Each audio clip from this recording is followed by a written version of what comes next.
रोहन शाळेतून घरी जात असताना त्याला रस्त्याच्या कडेला एक पाकिट सापडलं. त्याने ते उघडून पाहिलं तर त्यात बरीच रक्कम, काही कागदपत्र आणि डॉक्टरांची चिठ्ठी होती.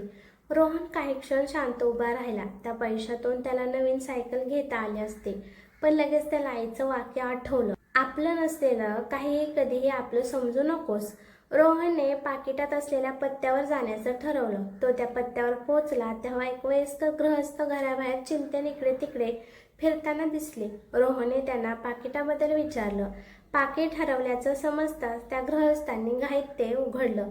पैसे आणि कागदपत्र सुरक्षित पाहून त्यांच्या डोळ्यात पाणी आलं. ते म्हणाले, बाळा, हे पैसे माझ्या पत्नीच्या उपचारांसाठी ठेवले होते. मला वाटलं आता तिचं काय होणार. रोहनने शांतपणे उत्तर दिलं, काका, काळजी करू नका. तुमची वस्तू तुमच्यापर्यंत पोहोचवणं हे माझं कर्तव्य होतं. त्या गृहस्थांनी रोहनला काही पैसे बक्षीस म्हणून केले, पण रोहनने नम्रपणे नकार दिला. घरी आल्यावर आईने विचारलं, आज एवढा आनंदी का दिसतोस? रोहन हसत म्हणाला, आई, आज मी कोणाला पैसे नाही तर त्यांचा विश्वास परत दिला. आईने त्याला जवळ घेतला आणि म्हणाली, आज तू माझा मुलगा असल्याचा मला खरा अभिमान वाटला. बोध: प्रामाणिकपणातून मिळणारा आनंद कोणत्याही पैशांपेक्षा मोठा असतो.